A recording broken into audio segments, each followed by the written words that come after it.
Annual ലീവിൻ്റെ കഥകളൊന്നും തന്നെ പറഞ്ഞു കഴിഞ്ഞിട്ടില്ല കേട്ടോ.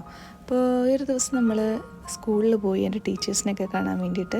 സെൻറ്റ് ജോർജ് ആട്ടോ ഞാൻ പഠിച്ച സ്കൂള്. എന്നിട്ട് നമ്മൾ ചെറിയ ദന്തൽ ജനറൽ ക്ലീനിങ്ങിനൊക്കെ പോയിട്ട് ഞാൻ സ്കൂൾ വിട്ട് നടന്ന വഴികളാണിത്. ഇതെല്ലാം ഓർത്ത് പിന്നെ നമ്മളൊരു കസിൻ്റെ വീട്ടിലൊക്കെ പോയി അവിടുന്ന് ഫുഡ് കഴിച്ച് തിരിച്ച് വീട്ടിൽ വന്നപ്പോൾ ദേ കെയിൻ ഫുഡ്. പക്ഷെ അതെങ്ങനെ കഴിക്കാതിരിക്കും, ഇതെല്ലാം പിന്നെ മിസ് ചെയ്യുന്ന കോമ്പിനേഷൻസാണ്. പിന്നെ ആ ചക്ക വേവിച്ചതും എസ്പെഷ്യലി പപ്പടം അടക്കം, അങ്ങനെ ഇതെല്ലാം കൂട്ടി നല്ലൊരു ഫുഡൊക്കെ കഴിച്ചിട്ട് ഈവനിങ് ആയപ്പോൾ നമ്മൾ പിന്നെ റെഡിയാവുകയാണ്. അപ്പോൾ നമ്മൾ പോകാൻ പോകുന്നത് എൻ്റെ ബ്രദറിൻ്റെ വൈഫിൻ്റെ വീട്ടിലാട്ടോ. കരുനാഗപ്പള്ളിയിലാണ് തസ്ലിയുടെ വീട്. അപ്പോൾ അങ്ങോട്ട് ഞങ്ങൾ യാത്ര തിരിച്ചു. അപ്പോൾ പോകുന്ന വഴിയിൽ റെയിൽവേ ക്രോസൊക്കെ കഴിഞ്ഞിട്ടാണ് നമ്മളവിടെ എത്തുന്നത്. അപ്പോൾ ഈ ക്യൂട്ടി പൈയിൽ കയറിയിട്ടൊരു കേക്കൊക്കെ വാങ്ങിച്ചു. നമ്മൾ വിചാരിച്ച കേക്ക് കിട്ടിയില്ല. പിന്നെ നേരെ അവരുടെ വീട്ടിൽ പോയി പാരൻസിനെയൊക്കെ നമ്മൾ കണ്ടു.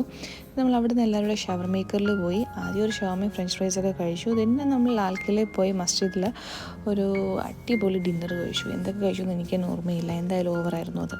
ഇപ്പം നമ്മൾ അന്ന് എല്ലായിടത്തും യാത്ര പറഞ്ഞ് തിരിച്ച് വീട്ടിൽ പോയി. ബൈ.